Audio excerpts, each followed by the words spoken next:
like to remind everyone to make sure that we turn off our cell phones, to make a quiet moment for ourselves so we can all delight ourselves with his message.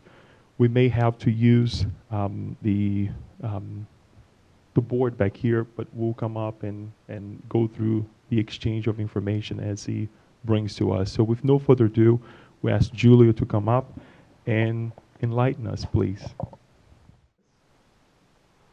Good evening, my friends. Good evening.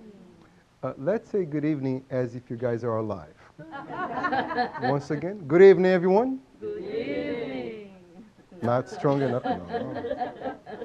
Good evening, everyone. Good evening. Almost. Good evening. Good evening. Thank you so much for being here. And the reason why we start this way is because there is so much mysticism. We think that noise disturbs peace. It's not noise itself, it's our mental conduct. So you see people whispering, and you might think these people are peaceful for the simple fact that they're whispering, but whisper itself, it's not a sign of peacefulness. We need to make ourselves heard. And if you heard me before, you know I like to express myself very loudly. Last time Daniel said, Julio, you speak in a manner as if everyone sitting before you, they are prisoners, because I work in the jail system. That's not the case, but I definitely want to hear you guys saying good evening. So one more time, good evening, everyone. Good evening. Excellent. When we speak in public, there are many different styles. There is the teacher style, there's the seminar style, the lecture style. Tonight, I want to do the teacher style. Would you allow me to do the teacher style? Sure. So this is why I want the board here, if it's possible. Yes. We want to do teacher style tonight. Oh my God, look at this. So fancy. Just because you asked. Color-coded and everything.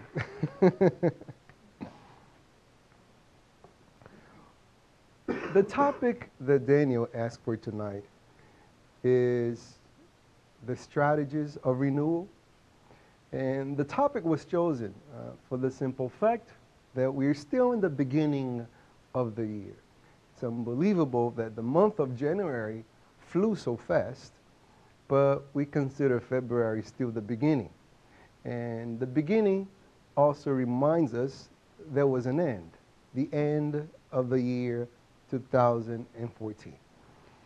And it's a perfect occasion to do a balance sheet of our lives, an inventory. Companies do inventory at the end of the year. For what? Well, they need to know where the company is heading. And there is a main fact that needs to be measured if the company is doing well or not. And that is, if there's more money at the end of the year than was back in the year 2013. If the company finds out, yes, we have more money, it means that the strategy being applied to develop and to continue the maintenance of this company is working. So what is it that they have to do? Continue doing exactly what they're doing. It's working. Now, if at the end of the year they have less money, it would be crazy to assume that we need to maintain the same strategy. This is evidence that something must be done. A negative here, which tells us that we have to change whatever we're doing. A company usually has an owner, the president, and whoever manages the company. That sometimes can be the president himself. The owner, all he wants to see is the money. This is why he hires a president to do the management. So, how can he fix the problem? Change the manager. Fire the one that he has and hire someone else. someone who is more capable of achieving their goal, which is to add more money at the end of the company. If it's minus, change the strategy. How simple it is, hire a new manager. We should do the same with our personal lives. At the end of the year, we should make a balance sheet, an inventory, to see where our life is heading. And obviously, our main measurement should not be money. Unfortunately, the majority of us receive the message that if we're doing well financially, everything else is supposed to be doing well. Nothing more wrong. If this was true, you would never see rich people killing themselves. Why would someone kill themselves? Because they're going through the epitome of being unhappy. The pain is so unbearable that they want to take their own lives. If being poor, having not money, equals unhappiness, well, we have the board, let's do teacher style. If we have money equals happiness, this is true, then not having money means what? Unhappiness. And the epitome of feeling unhappy is committing suicide. Therefore, where should we see high suicide rates? In the poor countries. But the evidence, the fact, the data shows us something else. It's not the poorest country, but richest countries in the world where we find high rates of suicide. That alone is a very powerful message that will require another seminar just to explain. In a nutshell, when we want money to attend to our three basic instincts. The instinct to sleep, to eat, and to reproduce. But when we look at a cat, a dog, a mouse, that's exactly what they do. They eat, they reproduce, and they rest. They sleep. So when someone wants money just to attend to those three basic instincts, they want to sleep, not just at any home, beautiful mansions. They want to eat, fancy restaurants, and reproduce, in other words. Have sex irresponsibly with many partners as they can. They are submitting their lives to live a life of a cat, a dog, a mouse. And since we're not cats, dogs, and mouses, that creates an existential void. We are capable of so much, yet we settle for so less. That creates a hole inside ourselves. And that's what we call unhappiness, and the epitome of that is suicide. Therefore, we should find this in poor country, but it's not true. So if this is not true, therefore, this is not true either, which means we should not base our inventory, our personal balance sheet, based on how much money we have in the bank. Our measurement here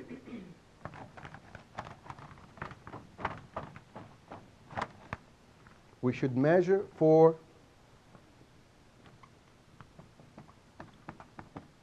peace in our lives.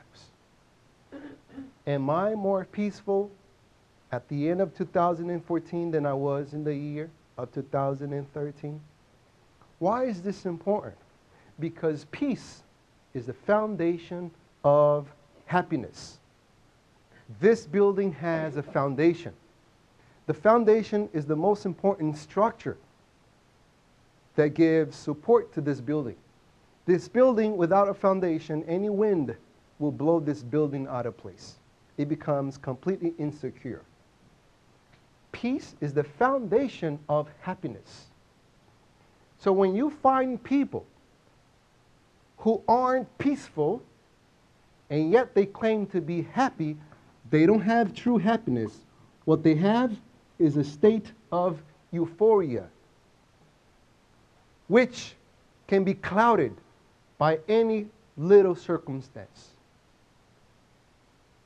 They claim to be happy because of what they have or who they are, the position that they have.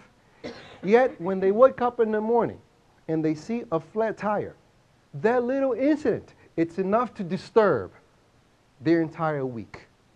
So this is not happiness per se. This is a state of euphoria that you have that can easily be broken by something small.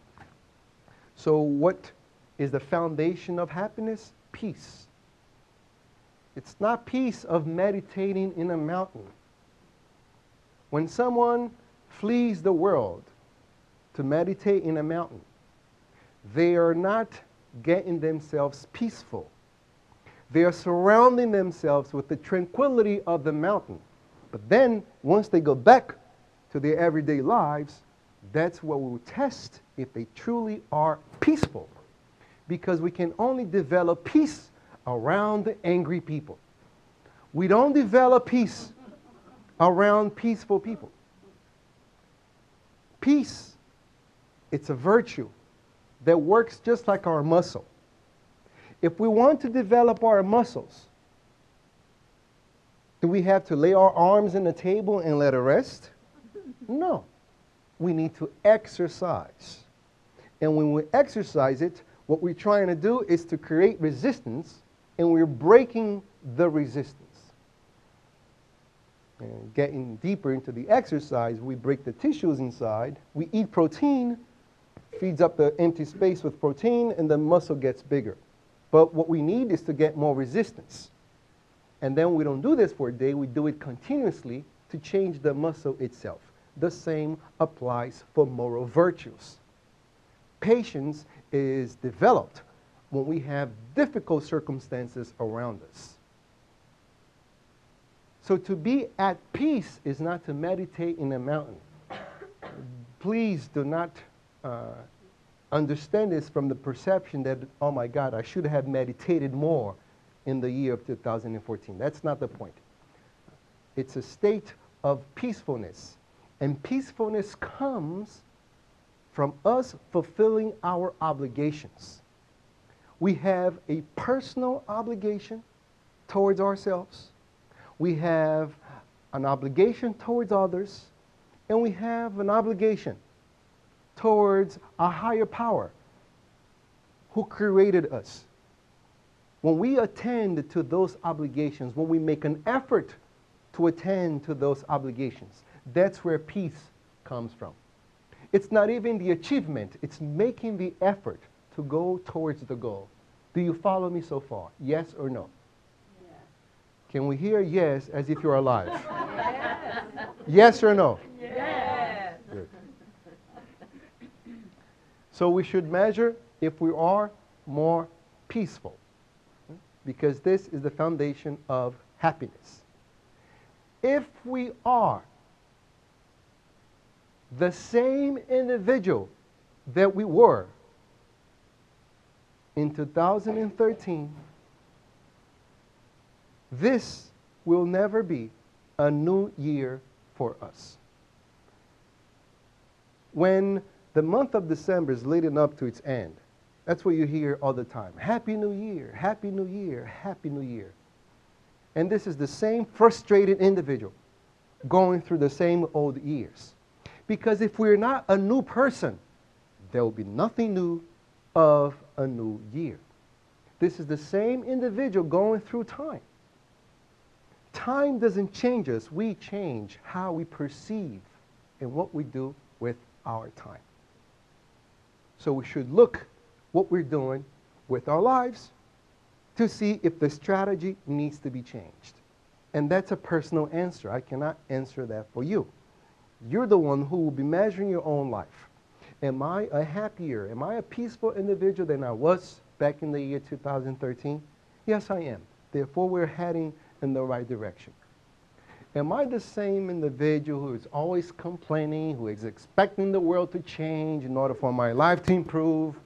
Do I see everyone doing mistakes, but I'm the perfect one? Am I that individual? I think I am. Well, therefore, we need to check the strategy here. We need to see how we are using what we have in order to create our happiness. A company, in order to get to their balance sheet and to see if they're making more money, what they check is their inventory, the products that they have, what they have ordered, what they sold. They call those things their assets. Or what they have, the amount of chairs and tables, computers. It's the company's assets. When we do our personal inventory, what are our assets? Well, our intelligence is an asset. We all are intelligent people. How have we used our intelligence in the year 2014? How have we used? If we are unhappier than we were back in the year 2013, obviously we're not using this asset in our behalf. Instead of using this asset, this intelligence, to produce our happiness, we're using it to produce our unhappiness. Some people might say, I am not intelligent because I keep making dumb mistakes. Well, the definition of intelligence is the ability to learn new information. Do we all have the ability to learn new information? Yes or no? Yes. Yes. Therefore, we are intelligent. What most of us are not, and I include myself in this, you see, that's the proof. We are not wise people. To have wisdom is to use our intelligence to create our happiness in our behalf. And the majority of people use their intelligence to create their unhappiness. For example, someone who is jealous over their coworker at their job. They're taken up by their jealousy and they try to manipulate situations in order to get their so-called enemy into problems. They're consumed by this hatred. Over the weekend, they're planning how they're going to get this individual so he could be demoted at the job. All this planning, all these strategies require intelligence. But at the end, are they happier than were before? No. Therefore, they're not using their intelligence to produce their happiness, but their unhappiness. Someone who hates their mother-in-law, Nope. when this woman gets here, I'm going to bake her a cake and she's going to puke to death. You know? It requires intelligence to carry out that plan. But how are we using the intelligence? Is it bringing our happiness or our unhappiness? Because if we're going to use our intelligence, this asset, in the year 2015, the same manner that we have used in the year 2014, there would not be a new year for us. Our personality was developed throughout our youth, and then it solidified in our teenager years. We might well just say that we are still 16 years old going through the year 2015. Nothing has changed. It's the same individual going through time. Another asset that we have is our health. How do we use it? To bring our happiness or our unhappiness? It's something that it's our disposal. And unfortunately, health is something that we value only when we lose it. It's so readily available that we don't pay attention until it's gone. We appreciate health when we're sick. Now, do we have to get sick in order to appreciate that we have health? What is to appreciate is to take into consideration that we have it. It's our disposal. It's a fact that we can be happy about, because there are many people who don't have what we have, health. I'll give you a very small example. Going to the bathroom. Do we all go to the bathroom here? Oh, yes. I did not hear a strong yes for that one.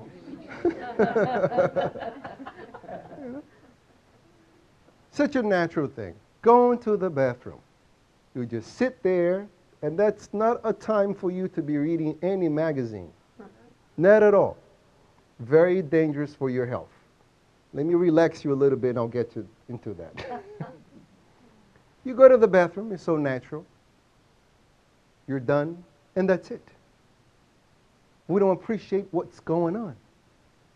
At my job, in the jail system, in the medical department, I see people who are wearing colonoscopy bags. Our body's so smart that it knows we cannot go to the bathroom whenever it has feces. So we have a colon that holds our feces for us. Then when this colon cannot take anymore the amount of feces, that's when we get desperate to go. It seems that the colon has a mind of its own, because when you get near the bathroom, it knows that you're getting near, doesn't it? Yeah. Don't you feel like you want to go even more? The colon knows if there's going to be traffic, because that's when you go crazy. But when some people, they abuse their health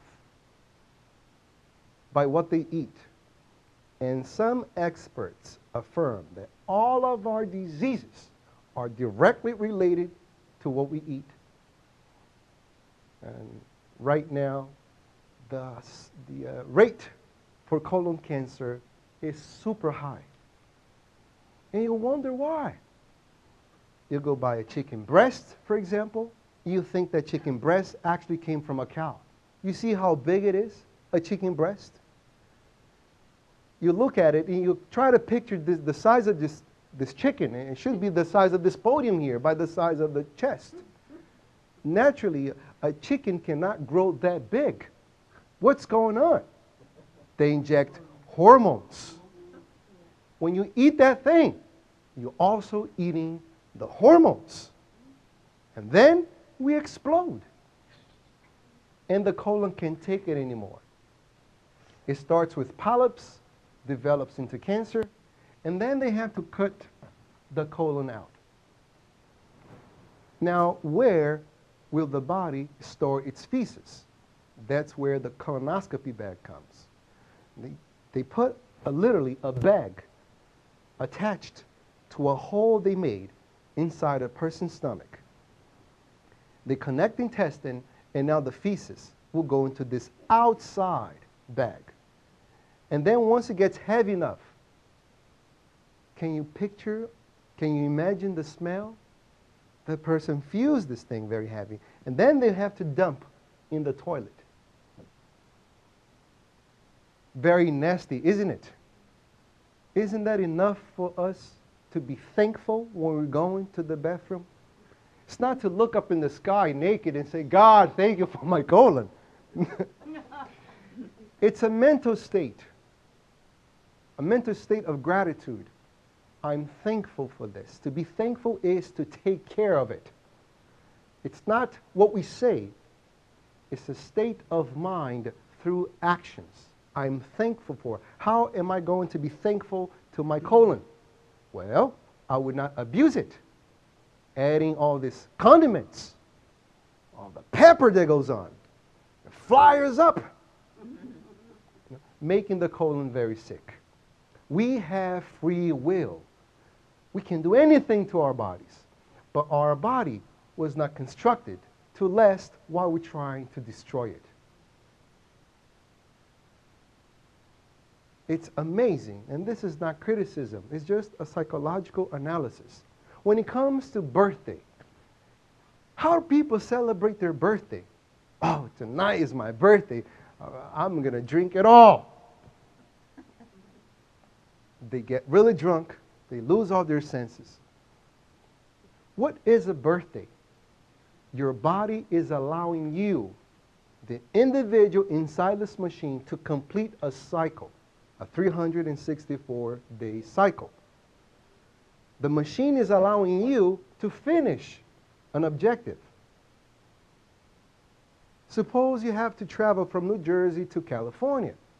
And here you go with your little Toyota 1990.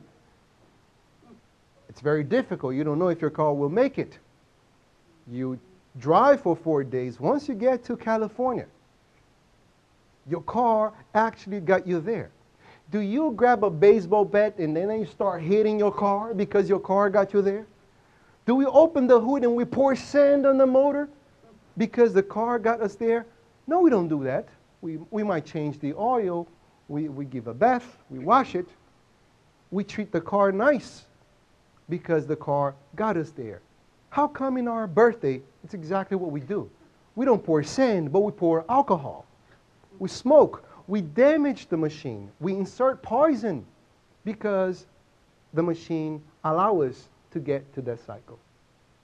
This is not a sin against God.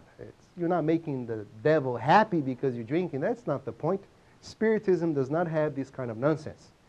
It simply explains to us that it's not wise for us to use the machine in order to destroy it. Because when we don't have health, do our mother suffer for us? Do our stepfather suffer for us? No. Who is the person that has to go through the pain? We do. So it's not wise. It's not that it's wrong. It's not prohibited. It's not wise. So how have we used the asset of our health in the year 2014? Ask yourself that question. Because if we use it the same way you have used in the year 2014, yet you're not doing well. In the end of 2015, you would not be any happier than you are right now. Another asset that we have, time. How have we used our time? Mind you, that so far, the values that we have talked about, the assets, these are untransferable assets. Even if you want to give them to someone, you can't. This is yours to use it. How have we used our time? How much have we spent in investing in our self-improvement, which is the investment of peace? How much? Some people might say, I don't have enough time to invest in myself. Yet, what are they doing with their leisure time? How do they spend it? Sometimes they spend it watching movies. They're very unhealthy to their minds. Music that listens to, that's very unhealthy to our spirit, to our soul. Our subconsciousness absorbs everything that we see, we hear, we watch. If the content of the movies I'm watching, they're very negative per se, I am feeding my mind with that negative information. I keep polluting my subconsciousness with violence. And then it gets to the point that I will react based on how I have fed my subconscious mind with. Difficult situations in life are just like a squeezer, a big squeezer. And when a situation squeezes you, what comes out of you, it's what you have. When we squeeze an orange juice, what will come out of the orange? What juice? Is it watermelon juice? Lemon juice? It will be orange juice. So when a situation squeezes us, what will come out of us, it's exactly what we have inside us. So if I keep feeding my mind with all this violent information, when there's a moment that calls for my reaction, someone cuts me off in traffic, I will act with violence. It's not that you're watching a violent movie, you're going to punch the person next to you at the end of the movie. That's not the way it works. Yet, when something happens that calls for your reaction, you act based on the material that you have fed your subconscious mind with. So it's not that it's wrong, it's a sin to watch these movies. It's unhealthy. It's not wise. The video games, very violent. There are excellent video games and there are terrible video games. There are excellent TV shows and there are terrible TV shows. Excellent music and terrible music. It's just a question of making a wise choice. Not to mention that everything that we play in our house, we literally construct a vibration. When you got here in this room, a soft music was playing.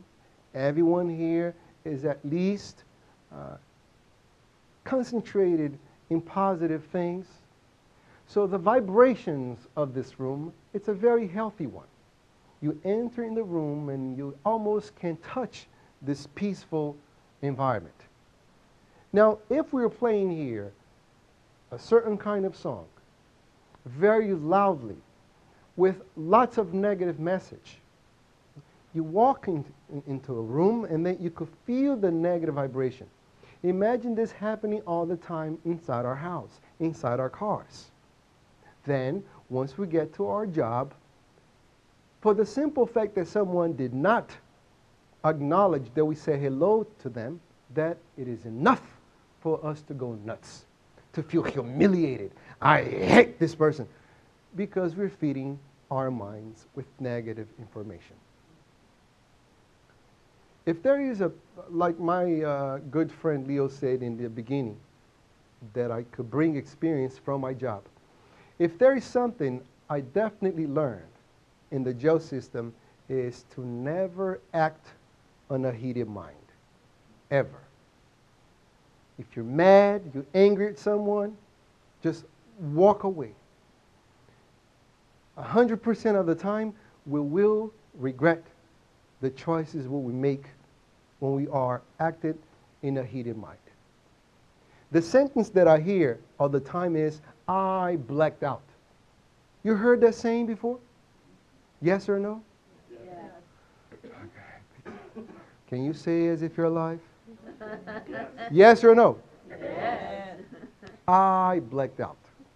Now, our definition of blacking out is not that their eyes were closed and things became black. That's not blacking out.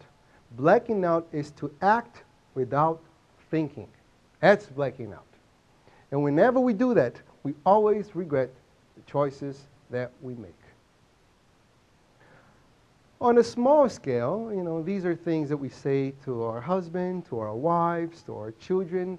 We didn't mean it at the time. We just felt anger and we say those things. Later on, we analyze it and we regret it. Guilt then is born. In a large scale, wives kill husbands and husbands kill wives. And that's what happens over there. And unfortunately, this is not an easy problem to fix. They will have to face at least the next 35 years of guilt, because how can you kill someone that you say you loved? That's regret number one.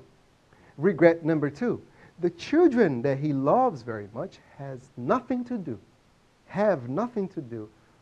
with their dispute, with their fighting. And he killed the mother of their children. So he's given his children that he loves very much lots of pain. That's the second super regret. The third huge regret is the fact that now he realizes the children, they are also fatherless, because he will spend the next 35 years in prison. Never act on a heated mind. Now, when you ask these individuals your lifestyle, would you please tell me the kind of shows you used to watch? Oh, I love violent movies. I would not say the name of these movies because my good friend, he's recording everything, and I'm afraid the company might sue me after the election.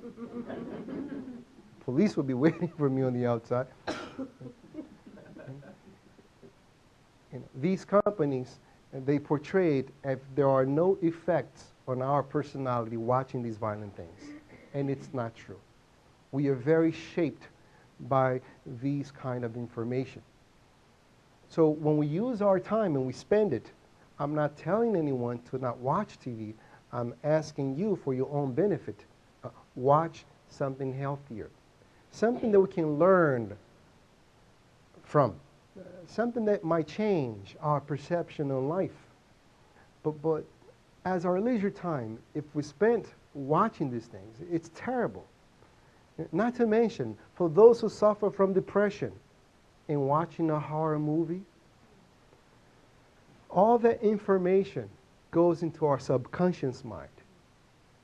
When we go to sleep, our consciousness, this is one type of dream, our consciousness tries to make sense of the material that it's inside our subconsciousness. So this process of making sense, it's what we call a nightmare. We are reliving the movie that we watched before we went to bed, but now the perpetrator of the movie, it's I. I am in the movie right now. And for those of us that studies Spiritism, that have read the André Louis collection, we will know that the directors of these movies, when they go to sleep, spiritually speaking, they get themselves away from their body and they go into these specific places in order to get the inspirations of their movies. They go into very negative, dark, vibrational spaces and to see negative images. And that's where they get their inspiration. So once they wake up in their body, they're trying to reflect what they saw spiritually into their movies. So when you watch that movie, we are synchronizing our head with that material, with those people from those regions. When you read a book, what are we doing? We are getting in touch psychologically, spiritually, emotionally with the author of the book. We are being connected with the author. If this is an author that writes uplifting material, we're being connected to uplifting message. If this is an author that writes negative material, we're connecting ourselves to that. And then we wonder why we're so depressed and happy, why our nerves are so up to our skins. Anything disturbs us, we are always unhappy because we are feeding our minds with this unhappy material. Be very careful what you watch. And most of us here are parents. We have an obligation to choose very well what our children watch. Intelligence, health, and time. If we use them to create our happiness, we will definitely get ourselves into peace. Now, it's hard because we have got ourselves used to using them in a wrong way. Mainly then, what's our job for 2014? To apply them in a different way, to change the strategy. So at the end of 2015, we are better persons than we were in the year 2014. You follow me so far? Very good. How are we going to do this? Spiritism reveals natural laws. Doesn't teach anything new, doesn't create anything new. It reveals the laws of nature. Just like gravity, Isaac Newton did not create gravity, he discovered gravity. And we know that the law of action and reaction is a natural law. The same applies for the law of cause and effect. In street terms, people say all the time, what goes around, what happens when something goes around? Comes around. In philosophical religious terms, what we have, we sow, and then we reap. Do you know the definition of the word sow? S-O-W? It's the action of the farmer to spread seeds on the soil.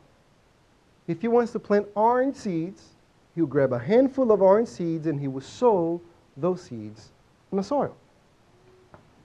And then after a while, a tree will grow up, the oranges will be hanging, so he will reap the orange from the tree. This is why the saying goes, we reap what we sow, because if I'm reaping orange, it must be that I planted orange. The reason why we write this way is because most people, they are not familiar with this message. They will say, well, I don't believe in these things. This has nothing to do with our belief system. This has nothing to do with if I like it, if I don't like it, if I approve it, if I agree with it. It simply is a law of nature. When we plant orange, all we get are oranges. And what this has to do with our lives? Because the year 2014, as we concluded, we arrived at a destiny. What is the destiny that we arrived at? The destiny of unhappiness or happiness.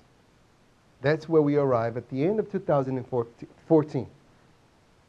The question is, if we are reaping this destiny, what is it that we were sowing that made us reap the destiny? We were sowing our character. When we sow our character, who we are, we will reap a destiny.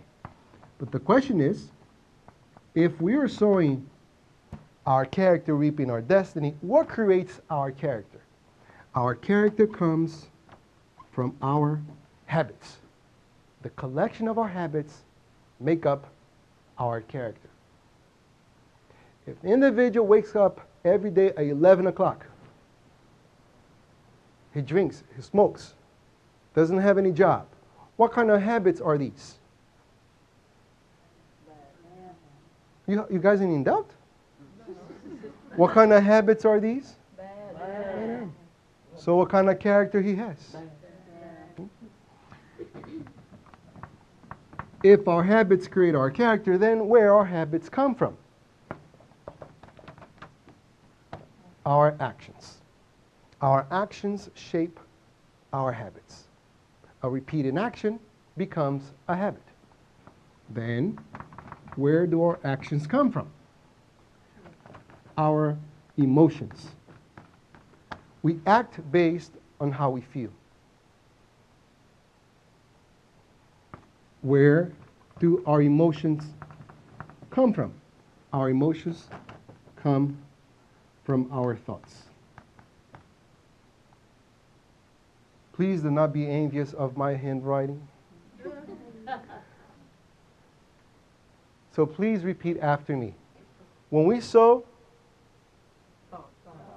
we'll reap. When we sow, we'll reap. When we sow, reap. When you sow, reap. When we sow, reap. Ultimately then, where do our destiny come from? From our thoughts. What you think, you will become. How many times have we read and heard that?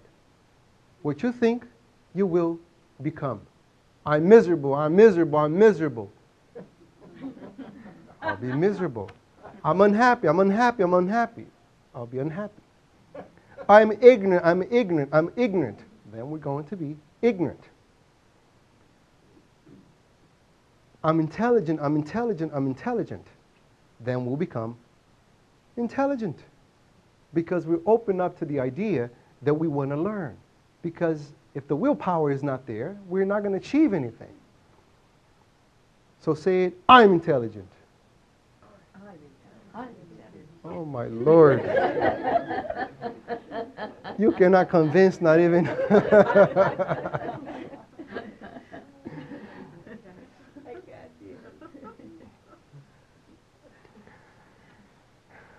This is a body. A body is made up of organs. Organs, they are made up of tissues. Tissues are made up of cells. Cells are made up of organelles and atoms, protons, electrons, neutrons. The cells that make up our brain, they're called neurons. Neurons are able to communicate with one another through these little legs here called dendrites. These cells, they are constantly responding to our mental command. When someone says, I'm forgetful, I'm forgetful, I'm forgetful, they are telling the neurons here to shrink their legs. And the individual definitely becomes forgetful. I'm not good with names. I'm not good with names. Then they definitely become not good with names, because that's what they're telling the neurons to do. This is not a science class, because in Spiritism, it should be a combination of the three: science, philosophy, with ethics, what we call religion. But if we want to get to the science of this will be called neuroplasticity, the ability of the neurons to change to our mental command. So you're telling your cells what to do, and they constantly respond to these commands. So once again, say it, I'm intelligent. I'm intelligent.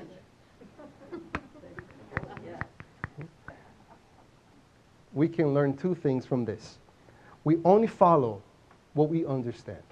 After I gave the explanation, then you said very loud. We don't follow things that we don't understand. This is why belief without understanding, it's very bad. That's how hypocrisy is born. When we believe in one way, when we say we believe it, yet we don't understand, we act in one way and we believe in a completely different way. That's hypocrisy right there. But when we understand what we believe, then we naturally follow. Not because we're afraid, not because someone said so, it's because we understood. So say, I'm smart. I'm smart. Therefore, what we think, we will become. Okay? Sometimes we feel that others are in control of us.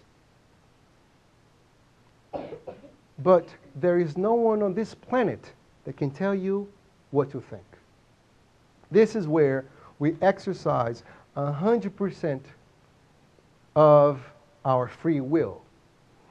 In the Spirit's book, we find in chapter 3, the law of freedom, that in our thoughts, it's where we exercise 100% of our free will. We can choose anything we want to think.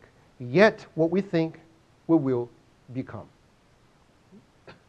So, where do we get our thoughts from?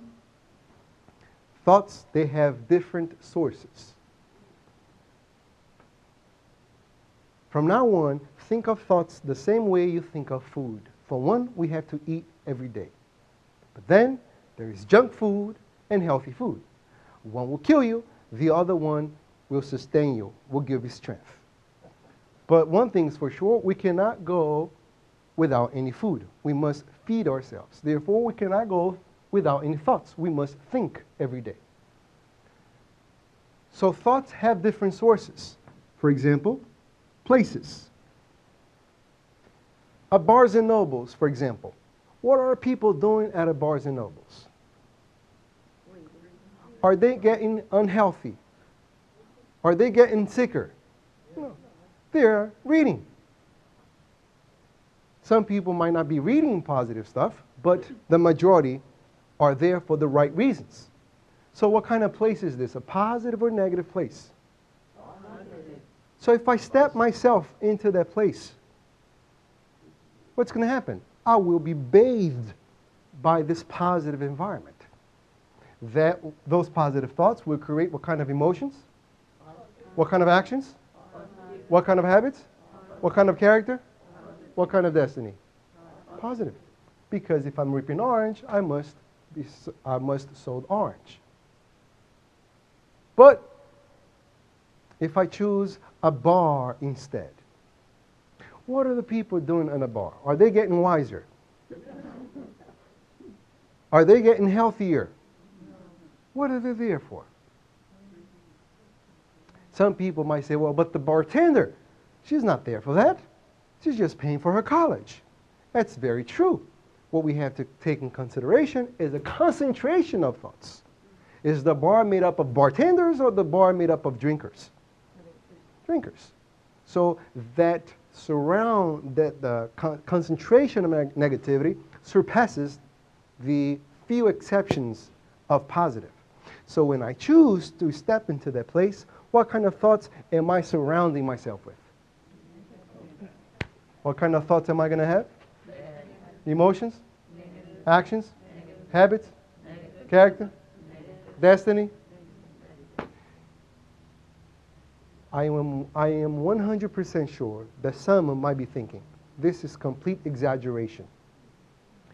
Well, at my job, I see proof of this all the time. This is not theory. I see it all the time. I know that no ones that go into a bar, they're thinking to themselves, tonight I will get into this bar, then I'll get drunk, I'll step into my car, and then, because I'm drunk and driving my car, I will look for someone to kill. No one thinks that way. Do you think that someone might actually get behind the wheel and they're thinking, I'm drunk right now, let me find someone to kill? Is that what they're thinking? Yes or no? No. But are they creating the conditions for that to happen? Yes, they are. So, if I choose to go to those places, I am creating the conditions. I'm creating the conditions of unhappiness. It's not that I want happiness. I'm not searching for happiness. I'm creating the conditions for unhappiness. And obviously, there are bars and there are bars. There are restaurants and restaurants.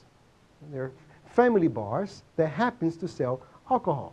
But the environment is very friendly. But then there's those specific places that people are going there just to get drunk.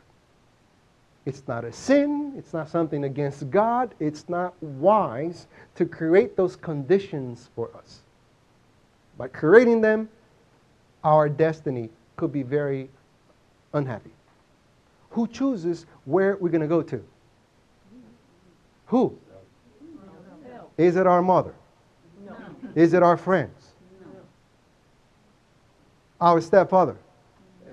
I say this because sometimes this is the answer I get. I was at the wrong place at the wrong time. You heard that saying before?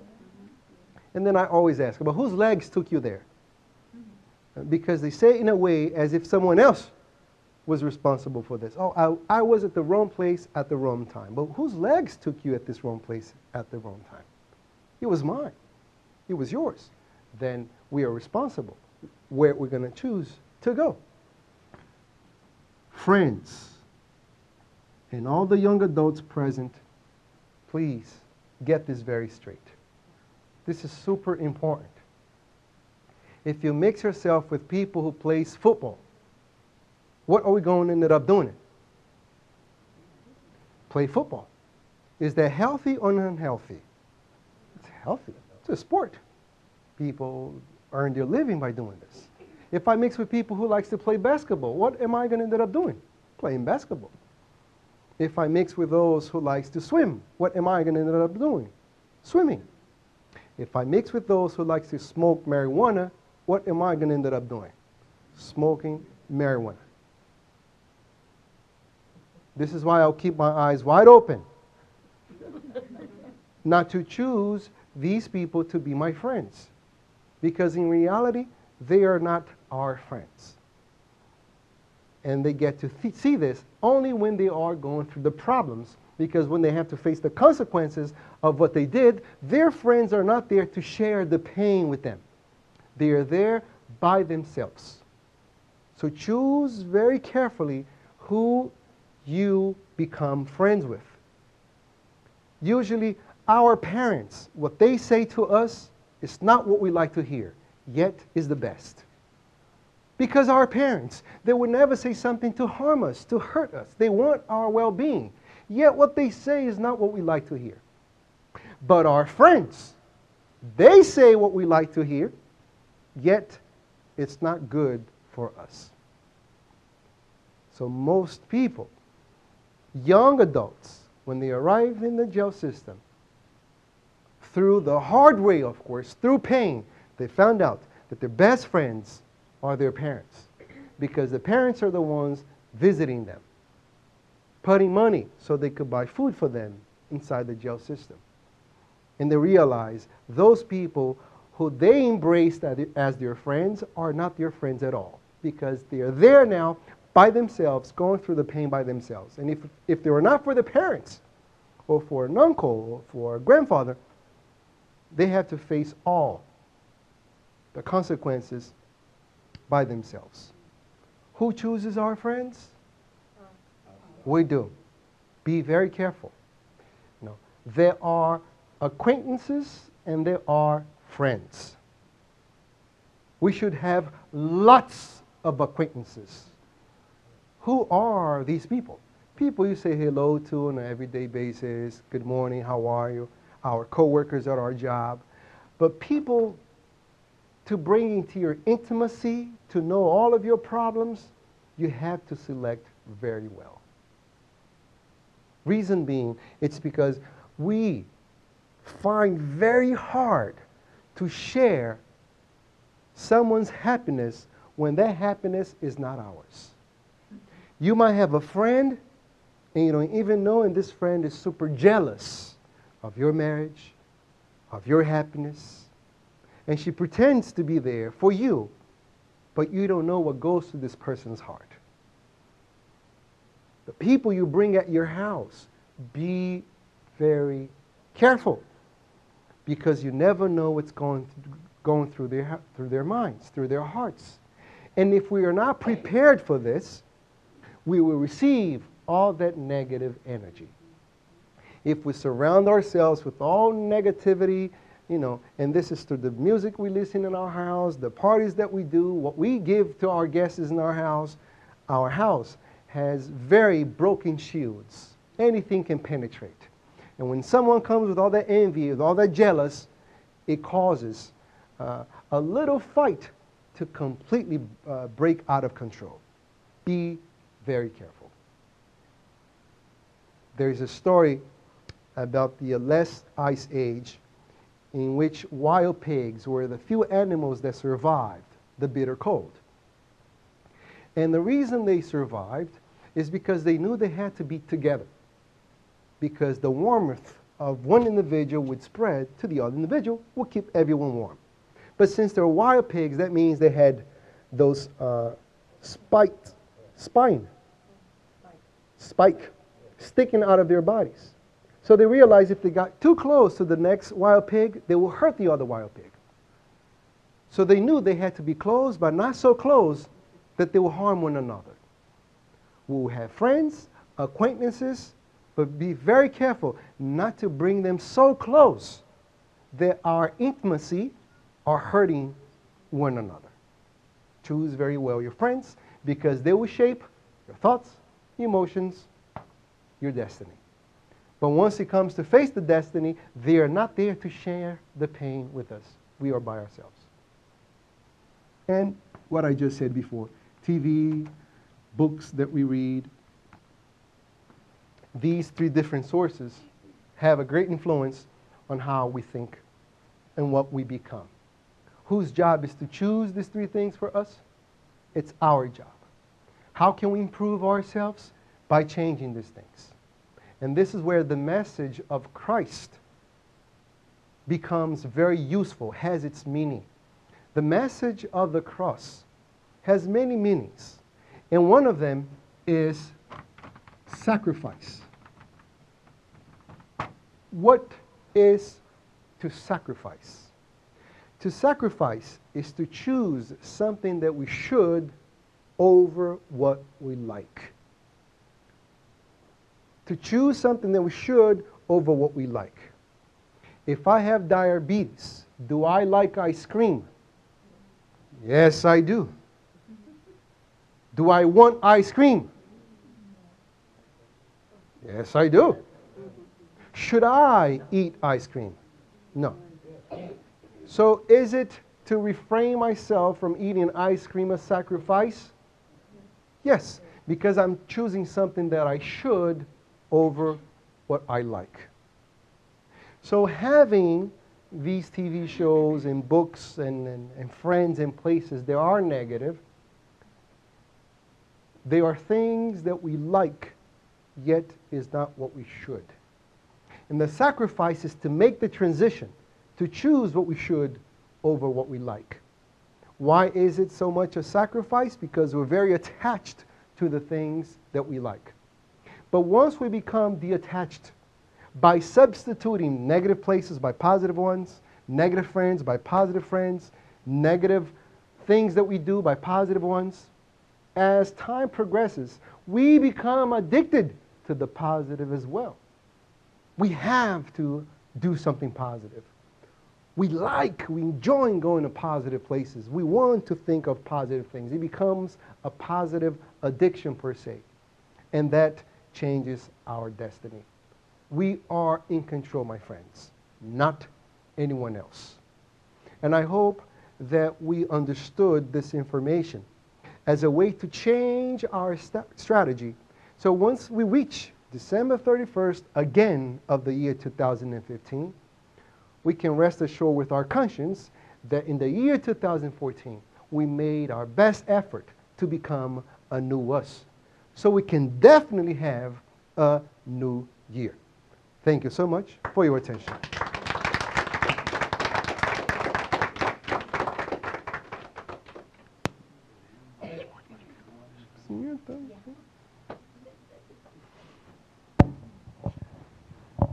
If anybody would like to stretch, get up or not, We go to the exceed our restroom, time. it's okay. We will take this information in consideration, as Daniel mentioned. At the end of the year, when we do this balance sheet, we'll ask Julio to come back here and help out with the balance sheet, and he'll be asking what we did, right, Julio? Yes, yes. And those Come who right have up here achieved front. get a whipping. But we would like to extend the moment as well for a couple questions that you may have. Julio has kindly accepted to answer them. Any comment that you may have pertaining to this beautiful talk, this beautiful reminder that we have. Remember, it's still February, beginning of February, only today's what, the 7th? I forgot. 7th, yes. So, we still have time. So, and we also would like to hear from you if you have any questions, if you have any ideas to share.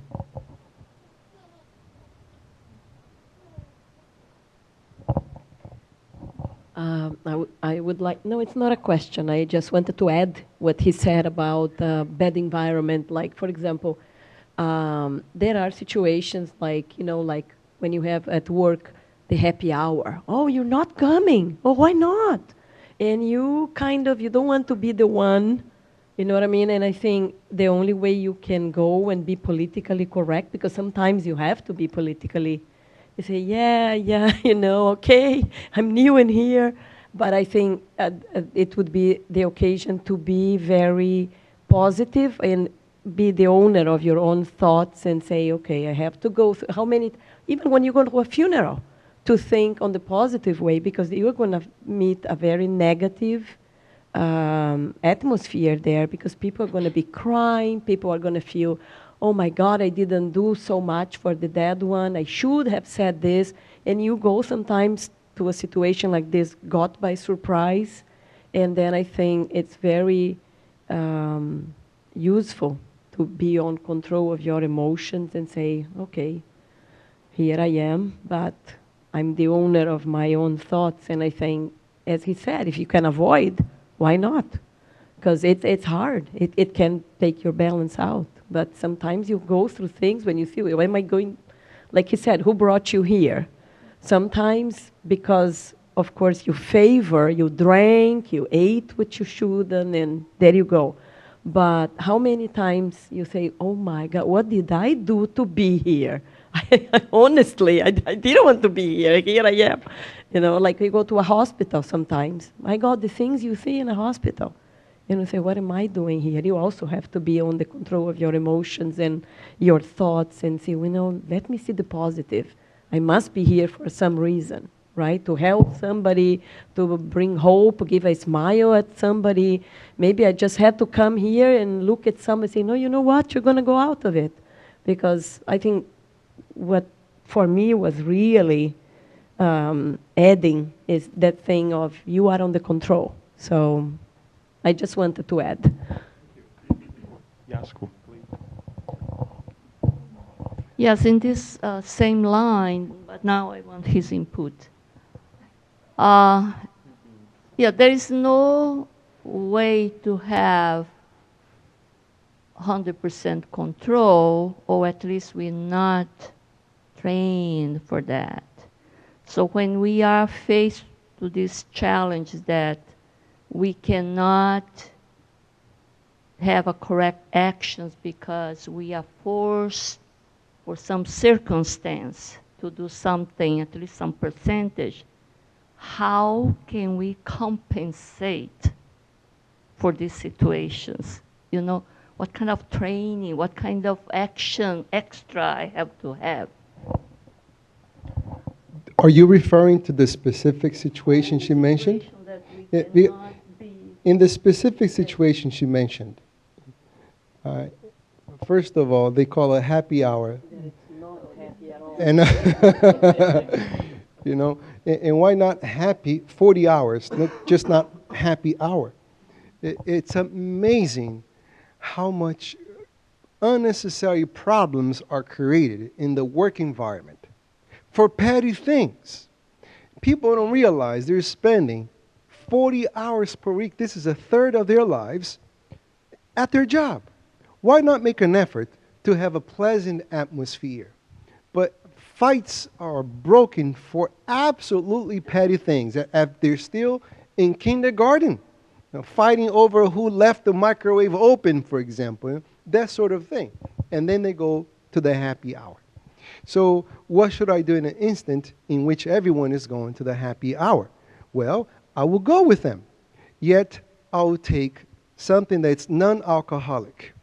And I'll be as happy as I can be. So I'm giving the message that I don't need a substance to make me happy. And that takes courage. We usually associate courage in hearing someone saying something negative and we say something back. I'm a courageous person. I'll respond right there to the same level. When it's from the physical point of view, if someone punches me, then I'll punch them back because I'm a courageous individual. Doing those things, any bum can do. Any person can react in that manner. If someone curses at you and you curse them back, there's nothing courageous about this. We're just being passive to our instinct, to our negative emotions. To have courage is to do something that most people are not doing. And that takes courage right there. You see a bunch of people and your friends, and they're all there cursing. And then you don't curse. You go along with the conversation. They will notice that you don't curse. They're making a joke, a racist joke, and then you don't laugh. And then they look at you and say, you didn't understand the joke? Well, I understood. The joke is that I find that it's not funny to make this kind of comments. But I liked your other joke. It's not you don't want to be uncool. That's not the point. You just want to be yourself when you are amongst these people who behave in a different way that you appreciate. Because the purpose here is not to flee the world and meditate in a mountain, like we say in the beginning. It's to be in the world, is to be amongst them, but not be influenced by them. And that takes courage. You have some people coming over your house, and all of them are speaking in a negative way about someone, and you're not. That takes courage to be different in that way. So that's how, and my friends, just let me emphasize that we say things of the physical body, addictions, because they're easier to exemplify. Spiritism teaches us that having selfishness, being jealous, is way, way, way worse than smoking and drinking. Smoking and drinking are small details compared to moral addictions, moral vices. Those are the true sources of our unhappiness. The only reason I give examples of drinking and smoking is because they're easier to talk about. They're easier to exemplify, give a real case scenarios, instead of talking about envy and jealousy. They're easier also to combat, to have courage. For any of these things, Don't make any plans for next week. Start tonight. If you think you need to read a book, don't set up the challenge for Monday. Tonight you start reading. Even if this the introduction, just start. If you promise yourself, I will exercise. The gym for 6 weeks in the year is super full. When you go to the gym in the January, in the month of February, it's super full. By the end of February, then gets empty again. Because people set up these plans. You know, I want to work out this year. I'm going to exercise 3 times per week, and then it goes out the window again. By Valentine's, they give up. The mirrors are too good. You know, we have a God within us. It's called our consciousness. We know when we're doing something wrong. And usually when we set up these exercise plans, we do it by the beginning of December. Why? Because we know throughout the entire month we'll be eating a lot of food. So we need to justify in our mind that we're going to fix it. So this plan that we set up for the year 2015 is nothing but a way to justify all the eating that we're going to be doing at the end of the year. So the next 3 months, if we definitely work out, is just to fix the damage that we did in the end of December. So don't set up any plans that way. Just go ahead and start doing it. Just do it.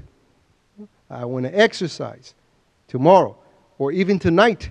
You park your car a little bit further from your house and you walk to your home.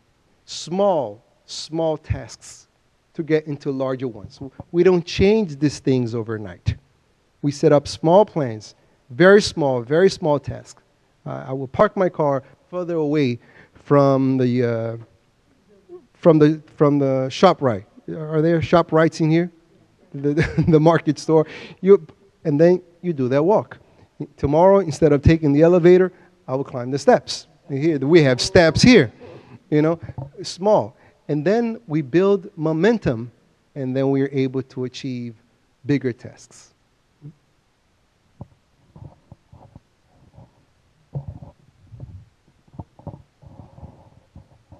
Thanks. Yes. Oh, so, do me a favor. Stand up because I know your backs are hurting. So now in 20 minutes, you can sit. Standing up.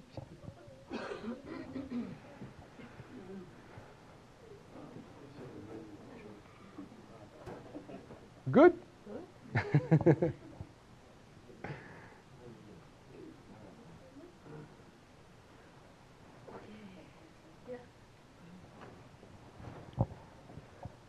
Thank you. I guess I can ask it standing up or sitting down.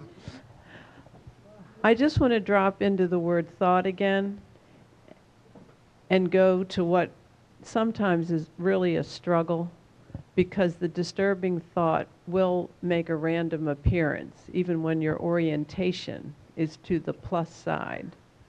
So I'm thinking of like your action plan to not wrestle with the disturbing thought or the thing that comes up. And then also, it called to mind to me the Buddha, when the Buddha was sitting under the tree and was continuously tempted by Maya, or whoever the being was. So that was a person oriented to doing the elevated thing, but had to withstand the temptations, just like I guess, you know, Christ did too. Did you understand what she said? Mm-hmm. Yeah. She said, what if a person, even being oriented in a positive way, still have, at times, disturbed thoughts? That's what she said. Yeah?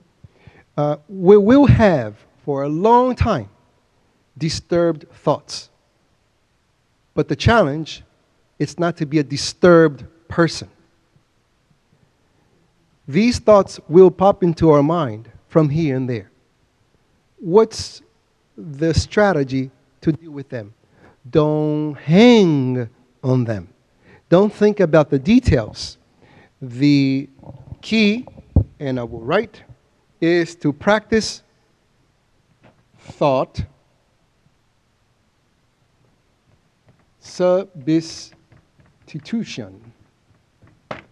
Whenever we have that negative thought pop into our mind, immediately we will substitute for something pleasant. Once again, let's go with a physical explanation. You don't like someone, she stole your boyfriend. When you see her, you picture in your mind slapping her face. Do I give too many violent examples?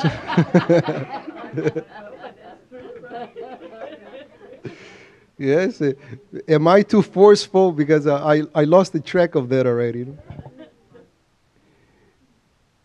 When I do this, okay, since that disturbed thought might not contaminate the other person because they're protected in that sense, that thought will be poison into me. That thought will disturb me. Even if it reaches the other person and they feel something negative, yet that thought is being generated in me, and that negativity corrupts me in that sense. So therefore, I would not hang into the thought. When I see myself slapping the person, oh my God, this is not me, I want to be better, I would see myself then walking away, hugging someone else, walking at the park, because obviously if I want to slap someone in the face, I don't feel like hugging them. You know? If we are conscious enough that we need to love this individual in that sense, love the action, I could picture myself hugging the person. You know? That positive thought will contaminate me as well. If I have disturbances of sexual nature, when I get that thought, what am I going to do? Substitute for something positive. Because if I hang on to that negative thought acquires power over me. And then it becomes not a thought, but my way of thinking. And that's how we attract spirits who are vibrating in the same sense. In other words, they are thinking of what we're thinking, and now that they see someone thinking as they think, they will exacerbate our thoughts to the point that those thoughts would now become emotions. Those emotions, I would then act on it. I'll give you an example. Let's say someone was raised hearing all the time that Puerto Ricans are no good. That's what they learned. Puerto Ricans are no good. So then when I see one, what's the thought?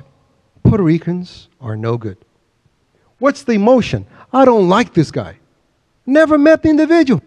I'm judging the book by its cover. I don't like this guy. What's the action? Even if he says good morning to me, I would not acknowledge him. I'm trying to give you a more peaceful example, because I would say he would look at me and I'll punch him in the face. It's how I act. And then I see a Puerto Rican. He's no good. I don't like this guy. I mistreat him. I see a Puerto Rican. He's no good. I don't like this guy. I'll punch him. This becomes a habit. I don't even see myself doing it anymore. I'm just doing it. And those habits shape my character, and what kind of destiny am I going to have? A very miserable, or at least a lonely one. But if the thought is different, the thought substitution, I see a Puerto Rican. Puerto Ricans are good people. What's the emotion? I like this guy. What's the action? Let me say good morning to him. Let me say hello to him. Let me handshake. And then I do this so automatically that it becomes a habit. I treat people nicely without even thinking about it. Unfortunately, our society, our world, has treated us in such a way that we are accustomed to doubting, to not believing, to not liking people even before we met them. Our attitude is not, let me see if this person will be nice. Our attitude is, let me see if she could prove that she's not nice. That's how we get into relationships, already doubting that people are good. We take them as evil in order for them to prove that they're nice. We should take them as nice people and wait until they prove that they're not perfect. And since we're not perfect either, we will not expect perfection from them. And the day they are just like anyone else, that would not surprise me because I was not expecting perfection to begin with. Thought substitution. If you're trying to be better this year, you have lots of challenges. Lots of challenges. The challenges, because we're being accustomed to this, I will guarantee you 100%. There are those around your life, relatives, people at your job, who will see your improvement. And because they don't want to make the same effort, they will try to kick you down. They will say nasty things about you because they are disturbed by your attempt. You know why? Paul used to tell us that we should be living letters of Christ to humanity. What that means is when you're trying to do what's right, when you're making an effort to better yourself, you are a living letter. You know, letters made of paper? You are a biological, living letter to humanity. What that means, by your behavior, you're telling people around you what they should be doing with their lives. And because they're accustomed with their own ways, they don't want to change. And since they don't want to change, they want to kill the messenger that it's giving the message through the behavior. So when you're trying to improve, do not expect things to get easier from that point of view. But what these people do to you should not shape your disposition to change yourself. What these people do to you should not shape your disposition, meaning I will still do what I need to do regardless of what they say. Because if people talk very highly of you, you're not going to get any better. If they talk very low of you, you're not going to get any worse. You are who you are, and not other people's opinion. Their opinion don't shape you. Since we are addicted to masochism, to suffering, it's unbelievable that we could have 100 friends. 99 of them will say good things about us, will like us. One of them turned their back on us, and this is the person we value the most. Their opinion counts more than 99 people. We are mad, we're frustrated. How come we don't count the other 99 people? You have a party. 99 people brought you a gift. Who are we mad with? With the single person that did not bring the gift. How come we value the negative so much? And we completely disvalue the positive. Because their actions, their words, even their gifts, have the value that we give. If you're going to buy this at Staples, it has a value, $1.50. If you buy it at Office Depot, then it's a different value. Maybe it's $2. Who gives the value? They do. Our emotions, what people do to us, we give the value. If someone mistreat you, you're the one who will give the value to that mistreatment. If you value too much, you will feel horrible. How come he did this to me? If you give little importance to it, it's not going to disturb you. It's not going to affect you. Because you know someone who wants to provoke you, wants to make you sick, they are disturbed themselves. Only unhappy people tries to make other people unhappy. Happy people likes to make other people happy. Easy as that. So, I would not allow an unhappy person to control me. I would like to allow a happy person to control me. So instead of hatred for someone who's unhappy, I will have compassion. What is compassion? I know they're sick. And I give them the right to be sick. It's their life. They choose to be sick. But I force myself to be happy. Therefore, I would not allow myself to be contaminated by their unhappiness. I'm giving them the right to be who they are, yet I impose myself to be better, to be happy than the other person. Yes. Because of time, thank you, Julio, for this beautiful moment that you spent with us, all this information that hopefully will liberate us so much from all these difficulties that we have lived in 2014. Wishing everyone and you a beautiful 2015, right? So we can do this recapitulation perhaps at the end of this year with a freer mind, right? In a freer way. So we thank you again. And because of time, Julie will still spend some time here with us towards the end. By the end of tonight moment here with us, but we would like to move on, and we'll invite Kirsten so she can do the final prayer. She can actually, let's say, invite us into a small visualization so we can end the night in the right way. We'll be dimming the lights again so we can pray together. Kirsten, please.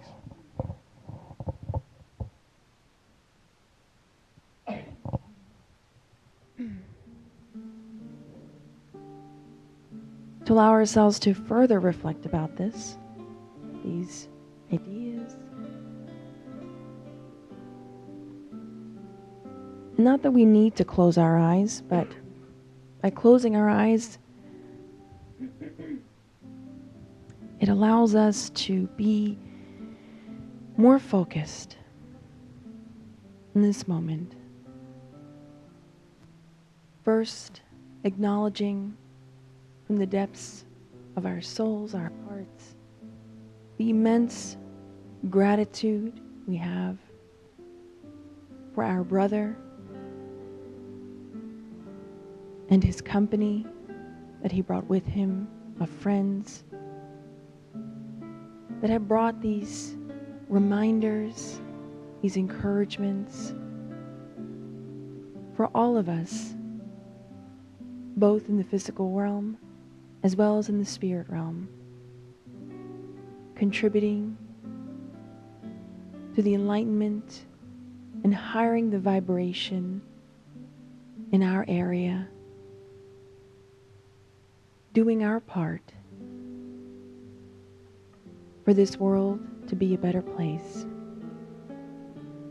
And we thank the Almighty Creator, the Supreme Intelligence, for granting us this ability, this freedom, this opportunity to be here in this life, learning and growing,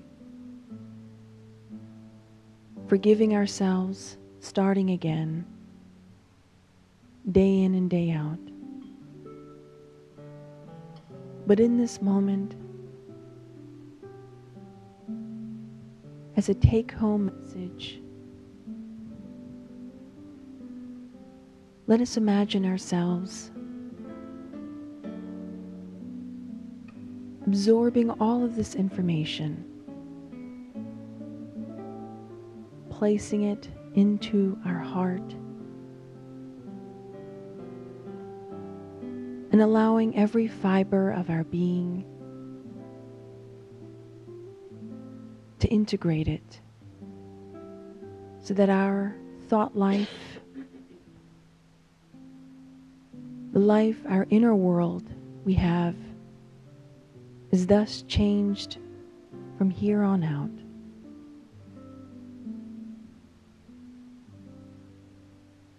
Allow us in this moment to imagine ourselves in the best version of who we could be, handling situations better with our colleagues, co-workers, family, children, neighbors, in which previously we may have acted erroneously, not thinking, but now to yourself, a new person implementing these ideas that were shared here today. And let us do this daily, constantly envisioning ourselves to be the best and the better version of what we could and should be. Always seeking through prayer, through our studies of inner enlightenment, the strength and the courage to deal with our shortcomings and those of others.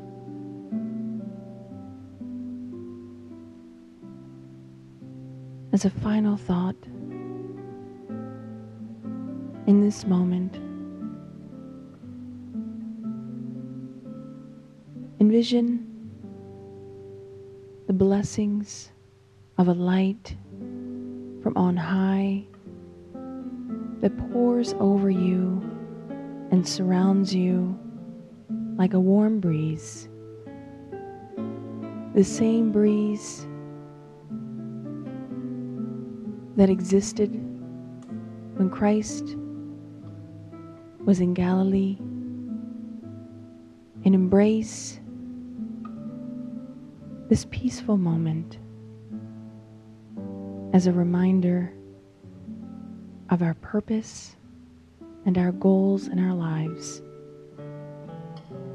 We thank our spirit mentors, spirit guides, our friends who work on this endeavor of inner enlightenment for all of humanity as brothers and sisters,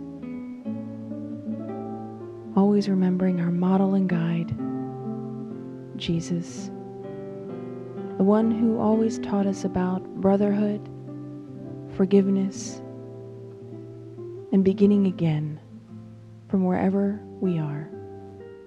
We thank you, and so be it.